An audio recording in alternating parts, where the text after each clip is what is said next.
Okay, here we are, Tuesday morning. Good to see everybody. It's time for our weekly webinar. So here we are in December. Happy December. This is the first webinar of December, and we've got a lot to cover today, like every week. So first, we're going to go over our slot updates. And I have to share with you that I laughed out loud when I read one of the questions, and I hope that's not offensive to the person who writes it, but it just goes to show you how important it is to deal with a qualified financial advisor or accountant or you members of your retirement team. So they say there's no silly questions, and I'll back that up. And I'm glad they asked this question, but I'll share that with you in a minute. So we're going to talk about our slot updates. Then we're going to talk about some market updates. Big month of November.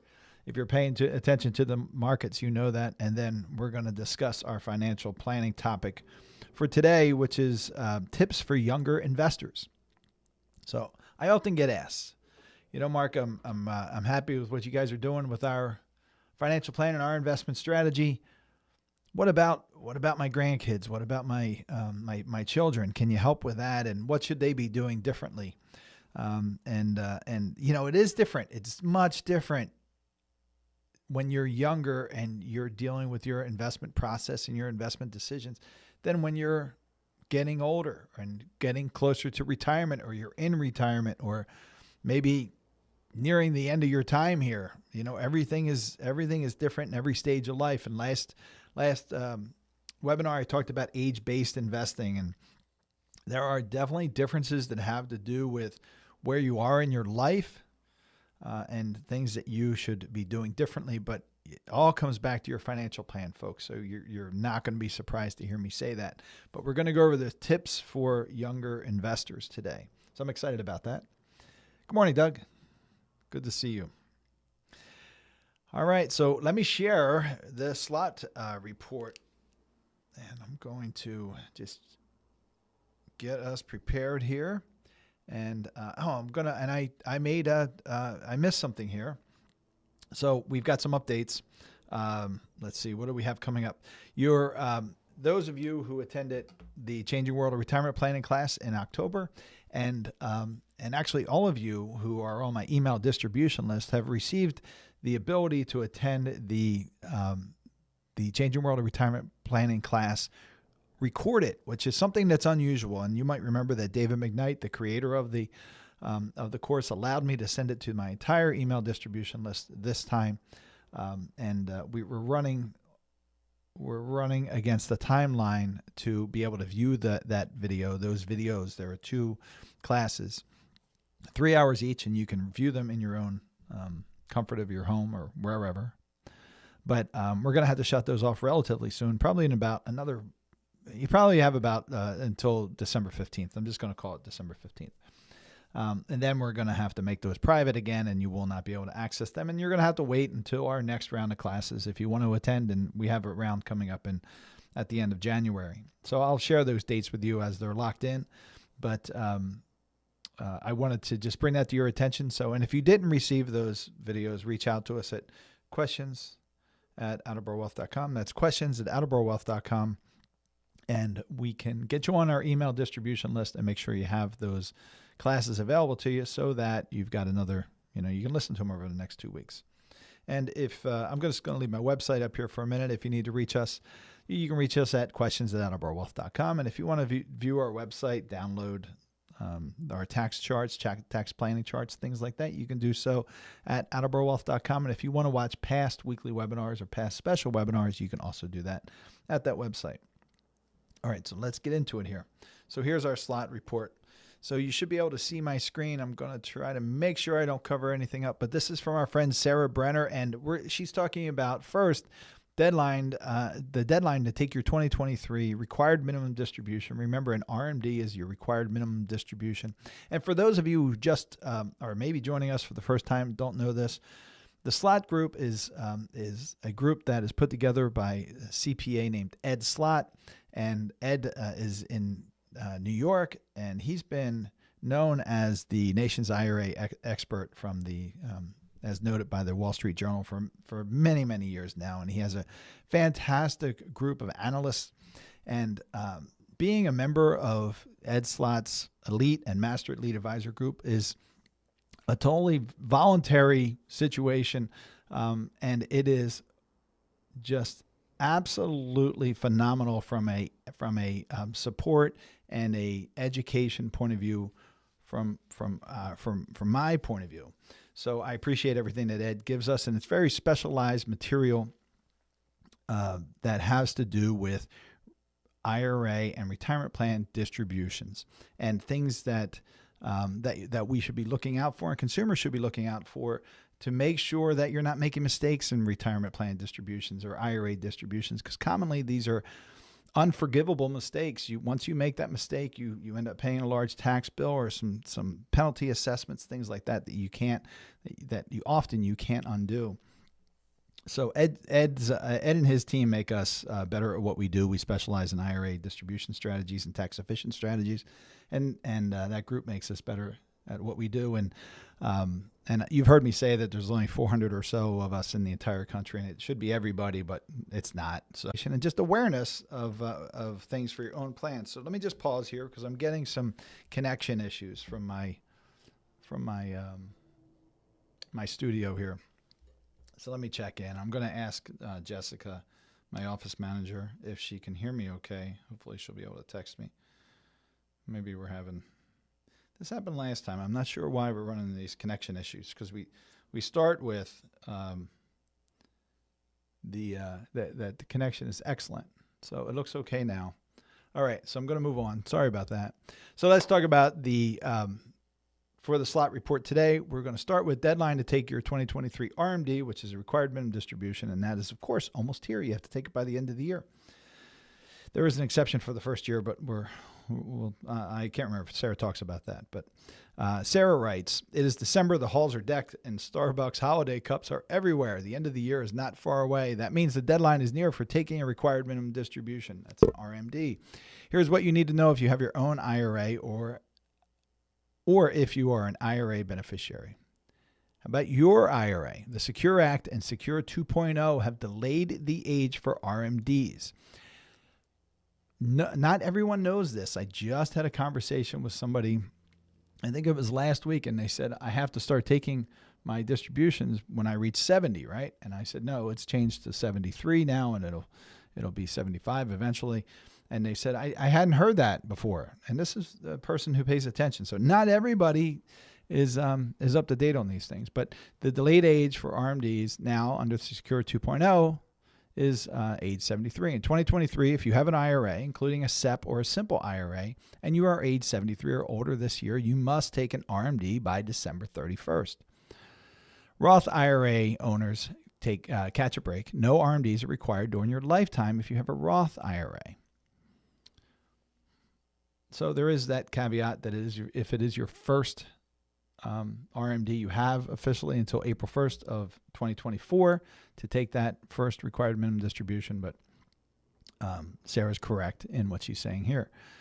How about an inherited IRA? So if you have your own IRA, you have to take that distribution. If you have an inherited IRA, you may need to take an RMD by December 31st, 2023. While Roth IRA owners do not ever need to take RMDs, Roth IRA beneficiaries do.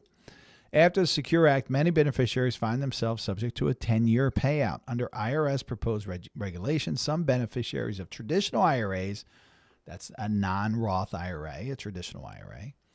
So some beneficiaries of traditional IRAs subject to the 10-year rule must also take annual RMDs. We've talked about that a lot throughout the year. And you can go back and look at some of the previous videos if you want to review that. But this says, and I can't remember if I did a specific video, but perhaps I should. Let me take a note. Let's see.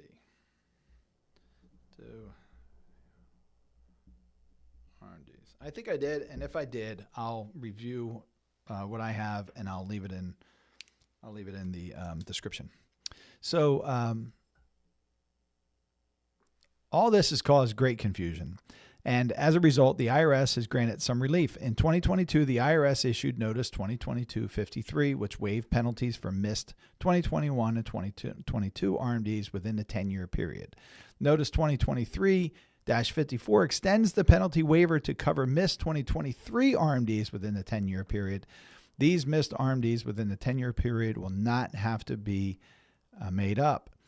Notice the 2023-54 does not affect lifetime RMDs, inherited IRAs by eligible designated beneficiaries, or RMDs by beneficiaries who inherited prior to 2020. If you fall into one of these categories as a beneficiary, you must still take your RMD for 2023 by December 31st, 2023.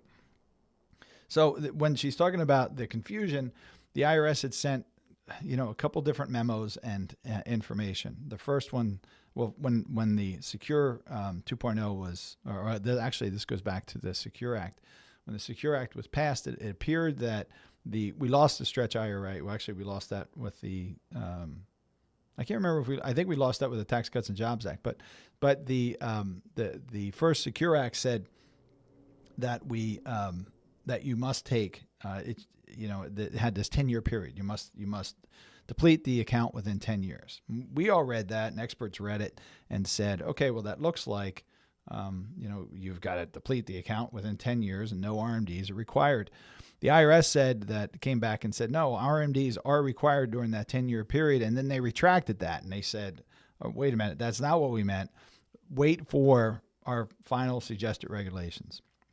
And when they came back with their suggested regulations or proposed regulations, they said, well, only if these circumstances apply, then you have to take required minimum distributions during that 10-year period. Otherwise, you can wait until the end of that 10-year period. So the rule of thumb is if the person who passed away had began their required minimum distribution, so they've already reached their required beginning date, April 1st of the year following the year a person turns the triggered age, in this case 73, then the person inheriting the IRA, if it's a non-eligible, if it's not an eligible designated beneficiary, then that person must also take required minimum distributions along the way, or if they keep it in as an inherited IRA. So that is all very confusing. I know that. But that's why the IRS has waived these penalties, which means really if they're waiving the penalties, you don't have to take these missed IRAs or RMDs, because what's going to happen if you don't take them? You're not going to be penalized. So they waived them for 2022 and 2023, but only in those circumstances, not for your own. If you're an IRA owner, these waivers, and this is why this is important. If you're an eligible designated beneficiary, or if it's your own RMD and you're on your own IRA, then those requirements have not been waived. You still must take those required minimum distributions. Hope that makes sense. So the clock is ticking.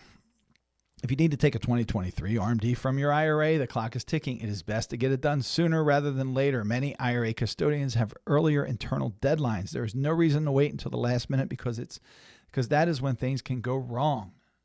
Listen, folks, I've shared with you that everybody knows that accountants are very, very busy between January, February, whatever day or whatever month until the tax filing deadline. That's our time right now. From October until the end of the year, we are just plodding through every day with Roth conversions, RMDs, all the year-end planning things that have a deadline like this, like RMDs. We can't go past 12/31 for most people.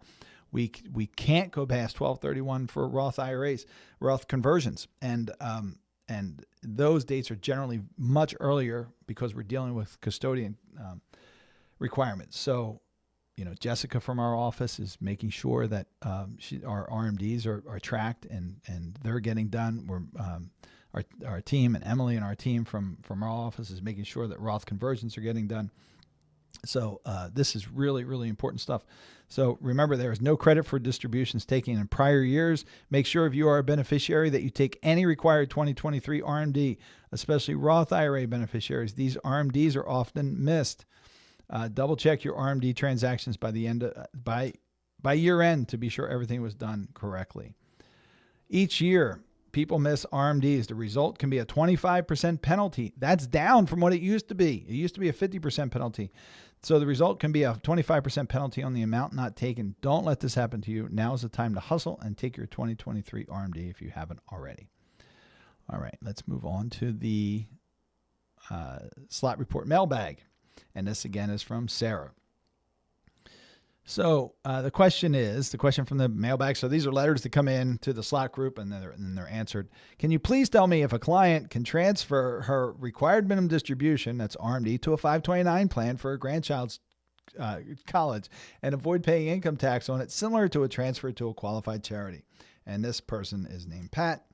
This person is a financial advisor who's not in the Head Slott group, but this is the one that kind of made me laugh out loud, because I thought this is where people get really jammed up. They try to do these tricky things. Well, wait a minute. Can I take an RMD and direct it right into one of these quote unquote tax-free 529 plans? And doesn't that just avoid the tax altogether? If you don't think the IRS has thought about these things, think again, because there's only certain things that are allowed for a tax-free distribution. And one of them is qualified charitable distribution. And that's relatively new. And this person's saying, well, it's like a charity. I guess this is what they're saying. I'm expanding a little bit, but it's like a charity. I'm passing on to somebody else, but it's not a qualified charity. So let's see what Sarah says. Sarah writes, "Hi, Pat. Unfortunately, this is not possible. There is no way to transfer an RMD to a 529 plan without tax. The client would need to take the RMD and pay taxes on it. She could then use those funds to make a contribution to the grandchild's 529 plan. The rules for qualified charitable distributions would not apply here. A tax-free QCD, qualified charitable distribution, can only go to a specifically defined charitable entity. A grandchild's 529 plan does not fit that description." So nice try, Pat, but it's not going to work. Hello, Ed Slott team. This person writes, "The owner of an IRA dies in 2022 at age 70 with no beneficiary listed. Boo, that is bad planning. The default beneficiary is the estate. The will states the estate will be divided equally to 4 people. The IRA goes to an inherited IRA owner by the estate. The IRA is then moved into the individual inherited IRAs. There's 4 different people. The question is, how long do the current owners have to take RMDs? Is it 5 or 10 years? I have found varying answers with a dozen tax attorneys, CFPs, and CPAs. Each new IRA owner has gotten different advice." Again, confusing rules out there. What do you think the answer is? Well, maybe different than what you think, because I just spent some time talking about the 10-year rule. But this is different because there was no beneficiary listed, and that changes things. So Sarah writes, "Hi, Susan. In this situation, the 5-year rule would apply, not the 10-year rule." Well, now there's a 5-year rule and a 10-year rule. Folks, we've had a 5-year rule for a long time. Now we have a new 10-year rule. What is the 5-year rule? We're going to talk about that. So the 5-year rule applies, not the 10-year rule. This is because the estate was the beneficiary at the time of death due to the fact that no beneficiary was named. And the IRA document listed the estate as a default beneficiary. That's typically triggered by the custodian. If the custodian says and that's when I say custodian, I'm talking about Fidelity, Vanguard, Schwab, anybody that handles your record keeping and your accounts and sends you your statements. They're the custodian. Hold your money.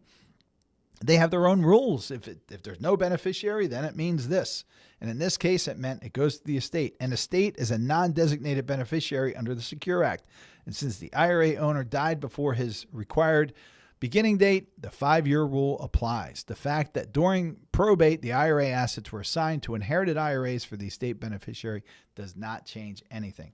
Folks, review those beneficiary designation forms. If you don't have anything listed, change that. If you don't have contingent beneficiaries, please consider changing that too. If you have a trust listed as a beneficiary, consider review that, because the reasons for that trust might have completely changed. And if you have, even if I still see attorneys who recommend, listing as a beneficiary per my last will and or my last will and testament.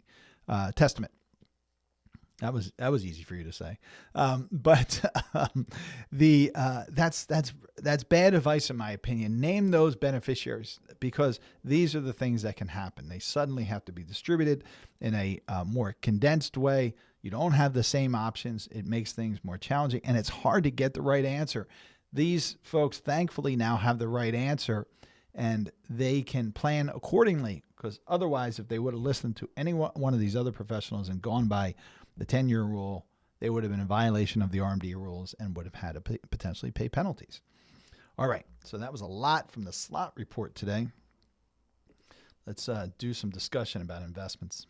So just to give you a reminder, rundown, the weekly webinars typically run 45 minutes to an hour. So we start at 10, we land somewhere around 10:45, 11 o'clock. We have a segment called the Financial 15, and I share with you, we talk about the Slott report like we just did. We're going to talk about investments in a second. And then our financial planning topic is what we call our Financial 15. And you can always go through, there'll be chapters in the recording of this YouTube video, and you can share these YouTube videos with your friends, loved ones. But there are chapters in there. So if you didn't want to listen to the Slott updates, if you didn't want to listen to market updates, if you just want to listen to Financial 15 or anything around that, you can just jump to those sections. And if you're just listening to me, I know some people listen in the car, they listen while they're walking or working out. I try to do my best to illustrate what I'm talking about. It's sometimes a little challenge for me because I'm very visual, but I do my best for you. So I'm always open to input. You can always send input and questions to questions@attleborowealth.com. That's questions@attleborowealth.com. So I'm going to spend a little bit of time talking about the report from our friends from Cornerstone. So Cornerstone Portfolio Research is a company we hired last year to help us with our investment development and implementation and research. And I really enjoy their updates that they prepare for me and for our team. So I'd like to share them with you. So they write, stocks and bonds had a strong November as a perception that the Fed is done hiking rates, along with seasonal factors push stocks higher and yields lower. So we're talking about interest yields. Holiday spending is off to a good start, and there's a lot of cash in the sidelines, but consumer strains are showing. We've talked about this in previous weeks, and previous rate hikes appear to be having an impact. November was a stellar month for asset prices, with stocks moving close to yearly highs after reaching lows last seen in May at the end of October. So September, October, difficult, and then November just off like a shot. A Fed decision that was viewed as moderately dovish, means they're potentially slowing or stopping increase in interest rates, combined with a softer than expected consumer price index report. So inflation wasn't as high as expected. This helped fuel the buying as investors bet the Fed was done hiking and might not be far from cutting. Seasonal factors helped to supercharge the November rally, which is traditionally one of the best performing periods of the year. Mutual funds year end is October 31st, and with tax loss selling by those funds largely complete, we talked about tax loss. We talked about tax loss harvesting at our own. Oh my goodness. We talked about tax loss harvesting on our last webinar. And that's what these folks are talking about here. That's when you sell positions for a loss, and that gets very detailed. You can go back and look at that video. So they like to do that and position themselves for year end. Additionally, the S&P 500 bounced off a strong technical bottom. Now I have this highlighted, and I want to talk about this for a minute, but let me read the sentence. This says, additionally, the S&P 500 bounced off a strong technical bottom, which helped computerized trading accelerate the rally. So I've talked about this many times. Why do we see much more volatility in the market these days than maybe we saw 15, 20 years ago?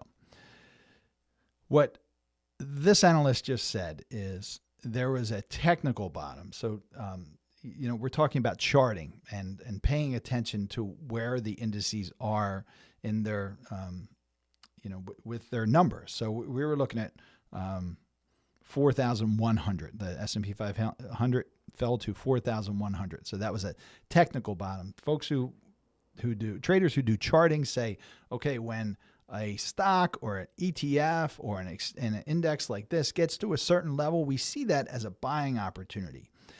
So they build this into, you can do it manually, but they build these into computer models. And when this technical bottom hits, and if it's a popular technical bottom, it triggers computer models to say, okay, now it's time to buy.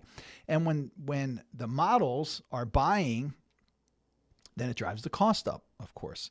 And the same thing happens on the other side. So you see a technical top. I'm for those of you who are listening, I'm demonstrating with my hand bottoms and tops. But when you hit a technical top, that can also trigger selling. So that's why you see these more volatile swings in the markets, because they're not necessarily, and commonly not, individuals making those buying decisions. They go on to write, investors cheered latest readings, but the consumer price index remains above the 2% Fed target. I got a chart here I'm going to just share with you quickly from that Cornerstone supplied. So this just shows, and I thought this was interesting. I want to share it with you. So what it's showing is a consumer price index in the 12-month change, but it goes back to, I'm not sure why that's doing that. Well, I hope that doesn't block what you're seeing. There you go. That's cleaner. All right, so this goes back to 2014, and we're looking at different lines. So this purple line, if you're looking at this on YouTube, shows core CPI, and then the gray line, that's consumer price index, and then the gray line shows the overall, and we have to pay attention to both, but the overall consumer price index. So you see this shot up to, I think it was 8.7, maybe 9.2%. I think it was actually 9.2%, but someone can research that for me and tell me what the high was. You see, this goes back to only 2015, but if you went back further, we had a long period of time of very, very low inflation, 2% or below.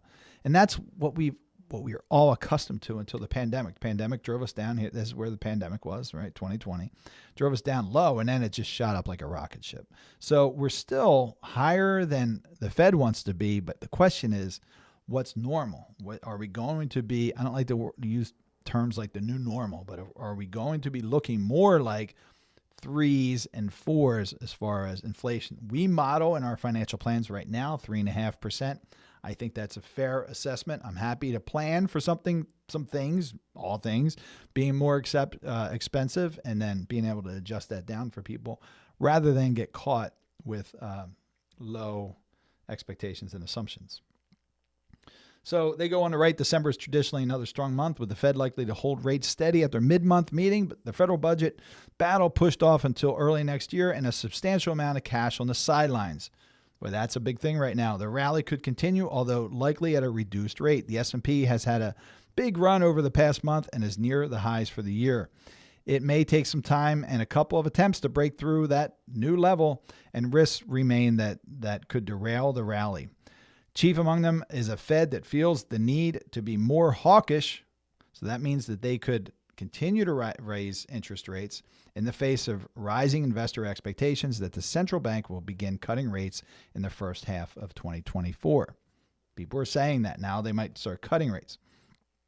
A repricing of these expectations would likely result in at least modest pullback in stock prices. Additionally, cracks in the consumer have emerged, and hopes of a soft landing could diminish if incoming economic data shows further impacts from the Fed rate hikes. I read an article a week or two ago that was talking about no landing, where there's no soft landing, there's just no landing. We just continue on. That's really optimistic. A momentum can be a strong motivator at times, however, and given the amount of cash on the sidelines, they say again, investors who have been left behind may feel the need to join the party. So that topic is a big one, and you hear it repeated. I can't remember if it's Goldman Sachs or BlackRock later in a couple minutes, but there's a lot of cash in the sidelines because cash is really enticing right now. We're very used, going back to the chart I showed you about inflation, going back to 2015, 2010, when inflation was low. Well, interest rates have been very, very low too. We're used to 1% money markets, 0.25% money markets, lower, really just very, very low interest rates on our cash. Well, right now, the 3-month Treasury is still over 5%. Money market rates are still over 5%.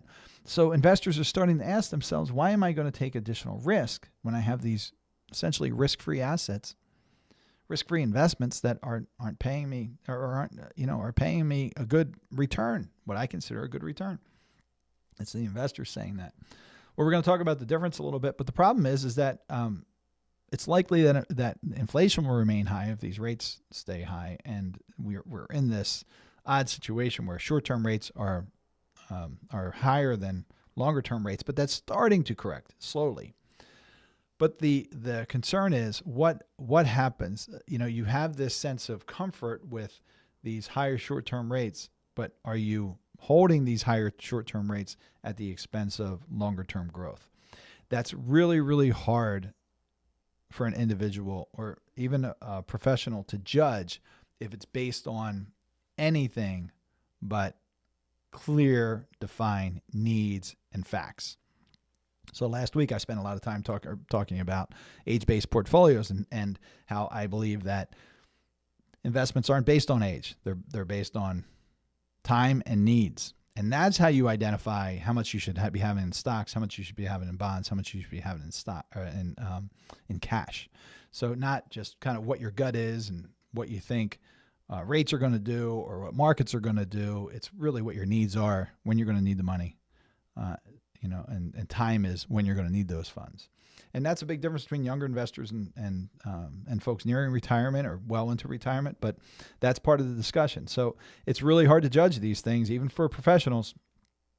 But the key is, if you've got a sound financial plan and the plan is driving your investment decisions, that's going to clearly identify where your cash should be, where your stock should be, where your bonds should be, etc. And others. There's other things too to invest in, obviously. Let's talk about markets real quick. So last week, the Dow Jones Industrial Average was up 2.6%. Year to date, 11.68%. The S&P 500 was up 0.83%. Year to date, it's up 21.51%. And hold on, the NASDAQ was up 0.41%, up year to date 37.77%. So if you're sitting on cash in the sidelines, you can see how you may have missed some opportunity. Again, you should be holding cash in the right places to hold cash, driven by time and needs, but you can invest in other areas to have growth that you're going to need or want later in life.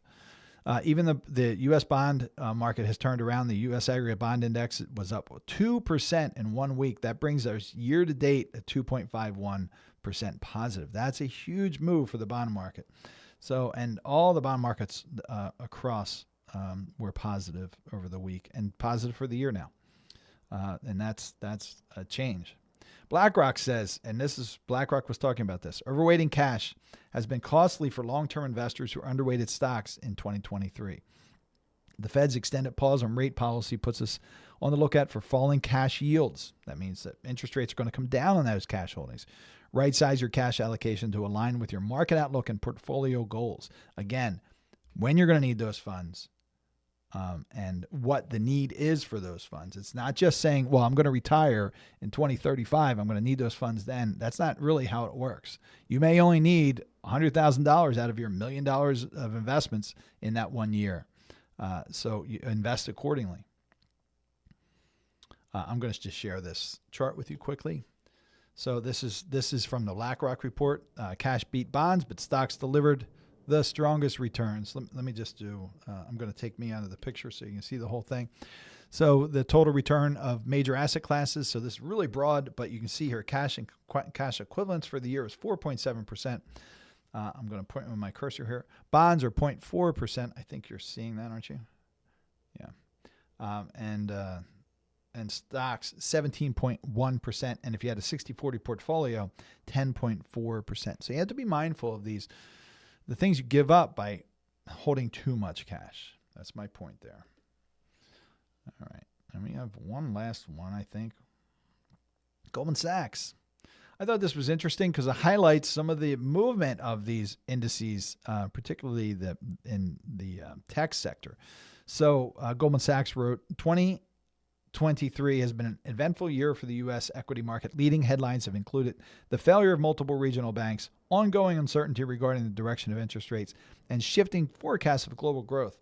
Another noteworthy story in 2023 has been the strong performance of mega cap technology stocks. During the first 10 months of the year, the so-called Magnificent Seven stocks, that's Alphabet, Google and Alphabet are the same thing. Everybody knows it as Google, but it trades as Alphabet. That's actually what the company is called. Apple, Amazon, Meta, that's Facebook. Meta is Facebook. Microsoft, NVIDIA, and Tesla. They're the Magnificent Seven that delivered much of the returns during the first 10 months.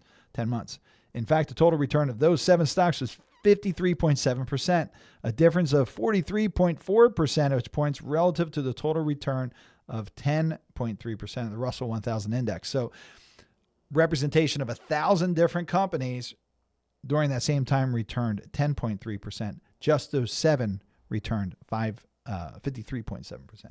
I thought that was interesting, so I wanted to share it with you. Okay. No questions so far. Hope you're hanging in with me. All right, let's move on to our financial planning topic. And let me get set up here. All right, so if you're just joining us, this is the Financial 15, and today's Financial 15 is the tips for younger investors, and this is the financial planning portion of of my weekly webinar. So every week, just about on Tuesday mornings, we spend about an hour or 45 minutes to an hour together, and we talk about market updates for the last week or month. We talk about IRA distribution issues and strategies that come out of the Ed Slott Master Lead Advisor Group. And I talk about a financial planning strategy or issue that I think would be beneficial to you, and that is the Financial 15. So let's start with the Financial 15. And if you're just joining us on YouTube for the first time, you're going to want to subscribe because I do these videos often, nearly every week, and we have special webinars throughout the year and classes and things like that. So I want you to have access to these things for your own education and growth. So I'm just setting up here. I'm going to be putting my tablet down so I can draw on it. So you may see me looking down. That doesn't mean I'm checking my text messages or anything like that. But let's go. Some of these can be, seem just basic and logical. But again, I get these questions. Well, what about first of all, nobody has ever come into my office and said, gee, I wish I would have waited a little longer to do this. Most people say, I wish I would have known about tax-efficient planning and Roth conversions, 10, 15 years ago. I wish I would have known about this investment strategy that you used many years ago. So nobody says, geez, I wish I would have waited another 5 years. But what we know is we all, looking back, most of us would have done things a little differently. So I talk about these critical items. There are critical items that you've learned or you're learning now that are going to have a major impact or could potentially have a major impact on your retirement plan and the enjoyment and the funding of your life during retirement. And if you knew these critical items earlier, you may have made different decisions. Well, you know them now, and you can make those. You can kind of right the ship and make those decisions. But we want to give our younger investors an opportunity to know these critical items now. So first, let's talk about habits. Investing is a habit, just like anything else. It's really easy to get caught up in paying for something else, liquidating investment portfolios. Listen, I was guilty of this in my 30s. I guess it was my early 30s. I liquidated some positions to pay off a debt that I thought it was just hanging over my head. It wasn't, looking back, it wasn't anything significant. The interest rate wasn't outrageously high. It was just something that bothered me. So I liquidated some positions to pay off that debt. I famously sold Amazon in 2005, 2006. My wife reminds me about it. Not too often, but I do pay attention when she reminds.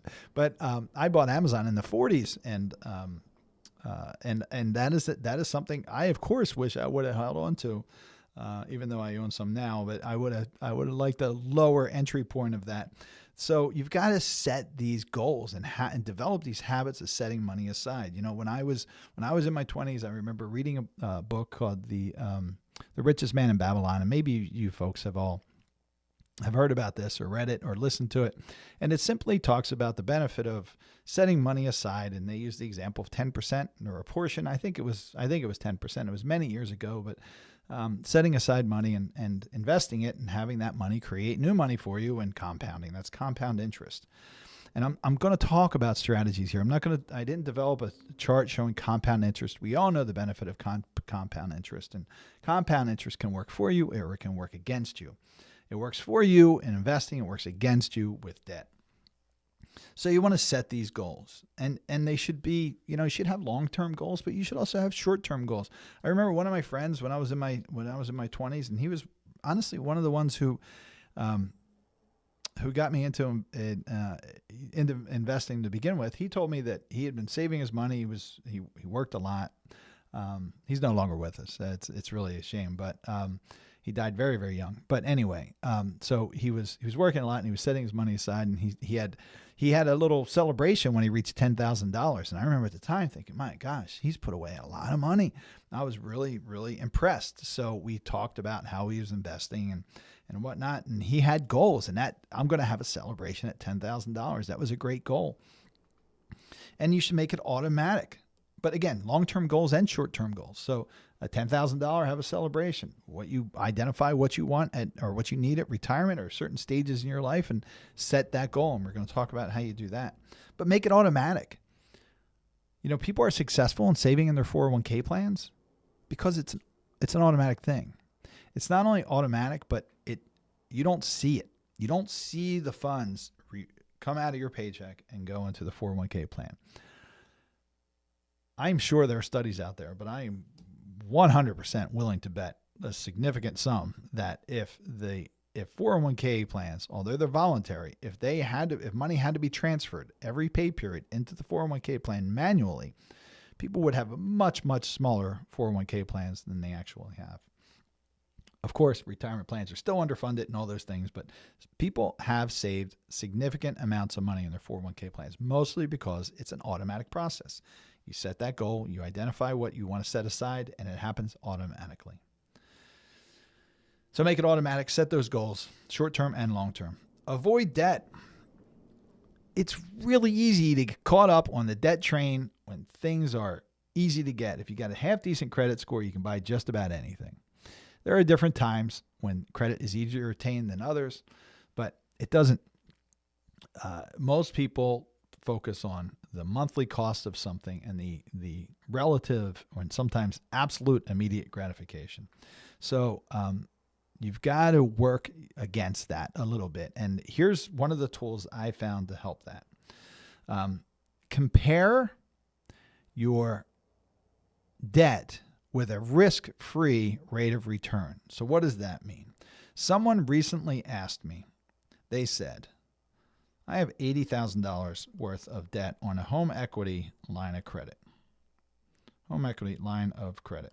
Home equity line of credit.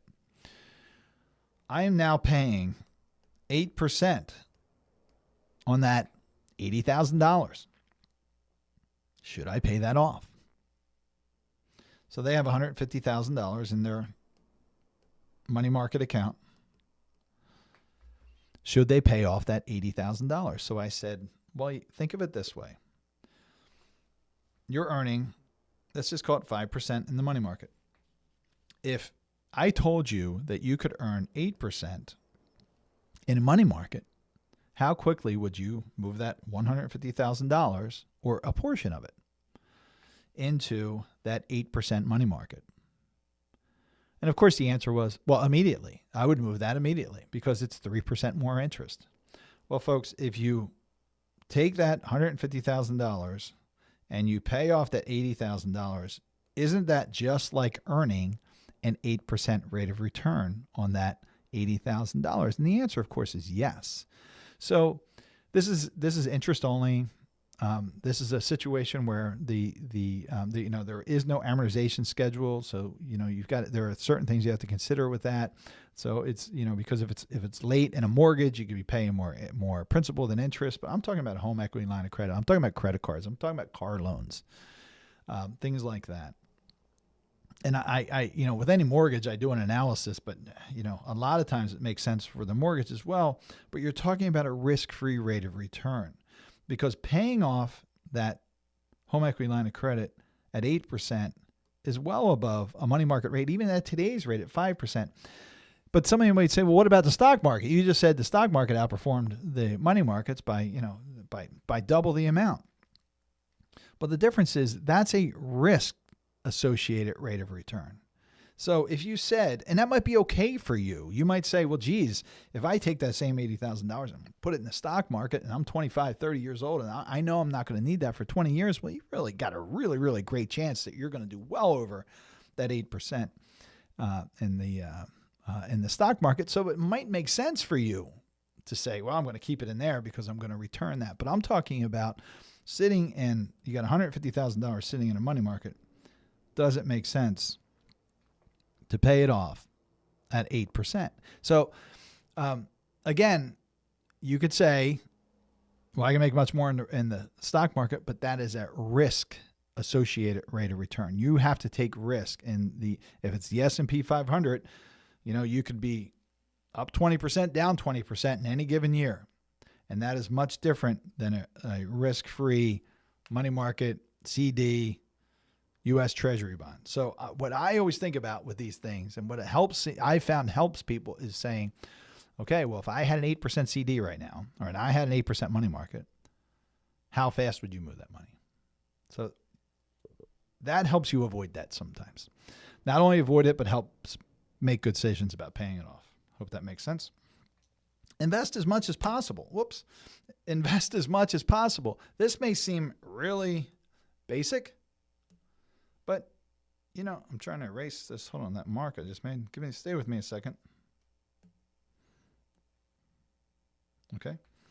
So, but again, there has to be a goal involved. These are remember, these tips are for younger investors. So invest as much as possible. Set aside your fund money and set aside your investment money. It becomes, the investing becomes addictive.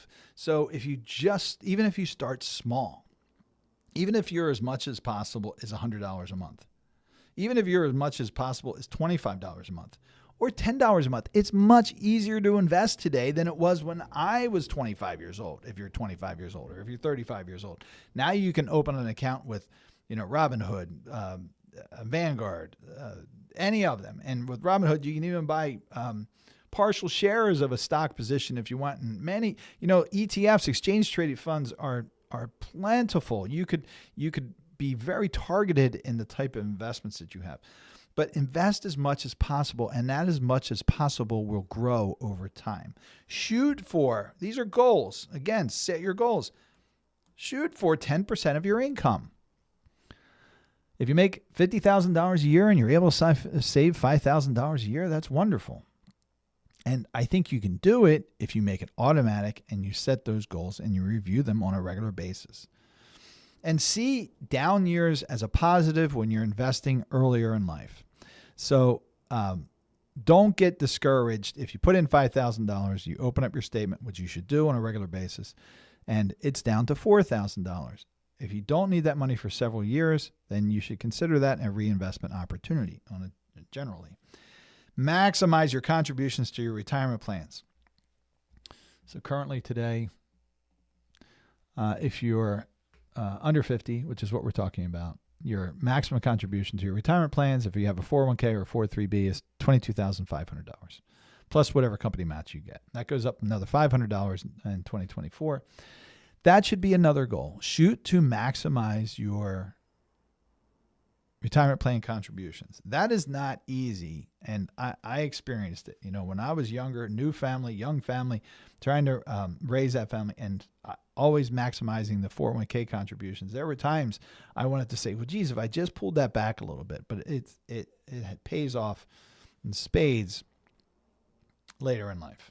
So that's another goal. Maximize your retirement plan contributions.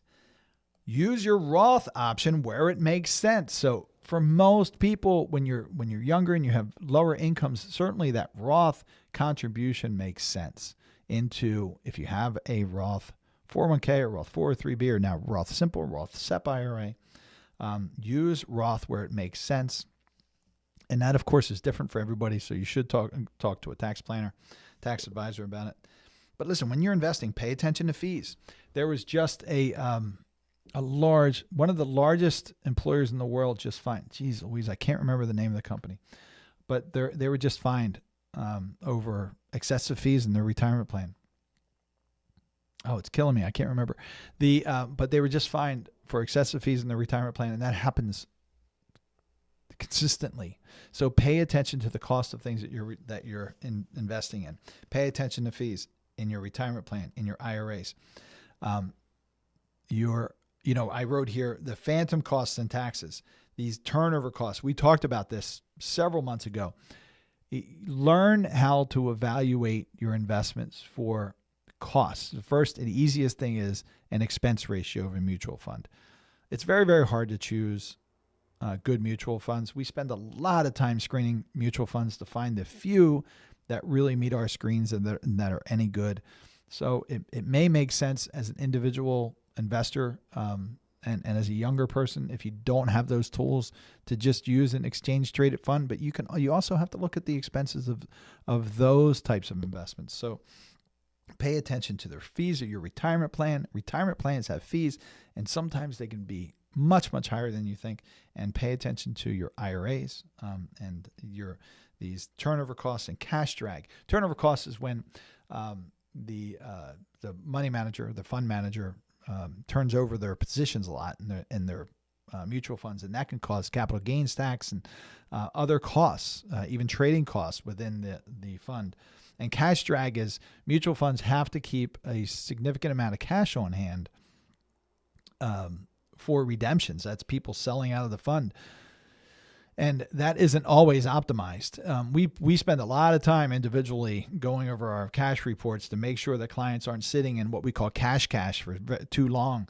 And because we want to use it, in a money market, put it in a money market account so they earn more interest. Today, more than ever, there's a big spread, a big difference between the cash holdings and the money market accounts. So that can also affect the efficiency of your investments. So pay attention to fees, pay attention to the efficiency of your investments. Consider a cash value life insurance or life insurance retirement plan. This is one area. So tax efficient planning, financial planning in general, but funding a life insurance policy or cash value life insurance policy, that is something I hear all the time. People say, I wish I would have done this when I was much younger. Why does that make a difference? Well, it's time in, right? That's an investment. You're using it as an investment that grows tax-free over time. It actually grows tax-deferred, comes out tax-free if it's structured the right way. I have that caveat. It has to be a properly structured cash value life insurance or life insurance retirement plan. But nearly everybody I've talked to about this said, well, geez, it would have been better if I would have done it when I was younger. So that's another critical item that can have a significant impact. So learn it now or teach her. I know that not many 25-year-olds are watching this YouTube video right now. I hope you are. But you may have children or grandchildren, you folks, who this could benefit, and share it with them. But consider a cash value life insurance or life insurance retirement plan early on, because not only will your cost of insurance be lower, what it costs to give you that death benefit that must be associated with the life insurance, but you have longer time to invest in the policy. And when, hopefully at the end of your working years, you're going to have a lot of money that's available tax-free if you do it right to take out of that life insurance policy. And if God forbid something happens to you along the way, you've helped to take care of your heirs and the people that are important to you by having that life insurance policy. If Roth makes sense for you, pay attention to some things. I'm a big fan of Roth IRAs, Roth conversions, tax efficient planning, but folks, you can overdo it and you can do it the wrong way. We've talked before about IRMA, income related monthly adjustment amounts, where you suddenly hit this cliff and you pay a lot more money than you should have in IRMA costs. I see that all the time. People come to me and they say, I heard about these Roth conversions. I did $1 million conversion last year. Holy cow, it cost me a lot more money than I thought it was going to be. Where in fact, they didn't need to do $1 million conversion. They could have done less and still had a good plan, but saved themselves some money along the way. You may not have the problem with IRMA because IRMA is related to Medicare, but you may lose tax credits. You may lose tax deductions if you drive up your modified adjusted gross income or adjusted gross income to a higher level, because now you're investing in Roth IRAs or Roth 401ks without considering the tax effect now. So I'm not saying don't do it. I'm saying look at all the considerations of doing it. And you can, get yourself a good planner, get yourself a good financial advisor. And that's the other thing. Have a plan and work with a qualified financial planner. I talk about the team all the time in my classes. So we talk about a retirement team, but it should really be for, and not if you're just, you could be 25 years from retirement, 35 years from retirement, but you should still have this team. The financial advisor should be a CFP. It should be a certified financial planner. If you want to do tax efficient planning, they should focus on tax efficient planning. Be part of Ed Slott's Master Lead Advisor Group. Be part of David McKnight's Power Zero Mastermind Group, something like that. But specialize in that area. You're going to want a lawyer that you may not need all of the resources of your attorney, but you might want to just start pecking around to see who you know in the area. I just had somebody I talked to a week ago that said, listen, I don't need this attorney that's going to do all of this work. I just need a simple will. I need this. I referred him to somebody in my Rotary Club. So that's, a younger attorney who's starting out. That would be a really good match for somebody who's a younger investor because you can grow with that person. So you need a qualified attorney and you want a CPA.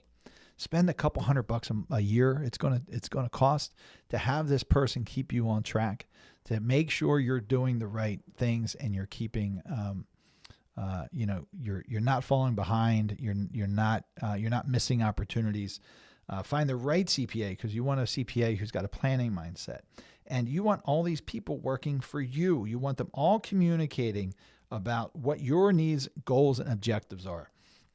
Not individually, not in conflict with each other. You want those all working with you. And there's no reason not to build that team when you're a younger investor, because having that plan, if you listen to the webinar that we started, I said, how do you avoid these issues like holding too much cash? Like when you have analysts competing with different ideas, I should be an overweight international. I should be underweight bonds. I should be overweight bonds. Professionals can't even agree. Well, how do you manage these things? You have your plan develop or drive your investment decisions. And you want your team to be involved in that plan to help drive those decisions. But invest as much as you can. Have a plan, set goals, define those goals. Set it on autopilot, review it every year. So it shouldn't be autopilot for the next 25 years or you're probably going to be behind. Set it on autopilot and check in at least annually. And of course, if there's big changes in your life, you get married, redo your plan. You have children, redo your plan. You move, redo your plan. All these different things. Develop this team because you have people you can come to and you can ask important questions. What happens if I sell this home and I buy this home? I had a really smart individual, a friend of mine. I was out on a bike ride with him, and he was talking about selling his investment property. He sold one investment property. He bought another investment property. This person had been a friend of mine for probably, 5 or 10 years. And we're riding along, and I said, how did you do that? Did you do a 1031 exchange? He said, a what? Well, 1031 exchange allows you to exchange the increased value of the investment property that you sell into the new investment property that you bought. He never heard about that. He didn't have a team like this. He's still 15, 20 years from retirement, but he should have a team in place because if he would have picked up the phone and called his financial planner, if he would have picked up the phone and called his CPA and said, hey, I'm doing this, hopefully that person would have said, you should consider this. So you want that team set up and ready to go. Now, the benefit of our clients is for your younger investors, for your children, grandchildren, things like that, you have access to your team. You already have us in place. But if you're just listening to this and when I say your kids, your kids, your grandchildren, they can ask us, this. I hope you know this. They can ask us questions. We talk to the families and children of our clients often. But if you're just listening to this and you're a younger investor and this title caught your eye, listen to these things. Set up your habits. Set up have it be automatic. Write out your goals. No kidding. Write out your goals. It really, really helps.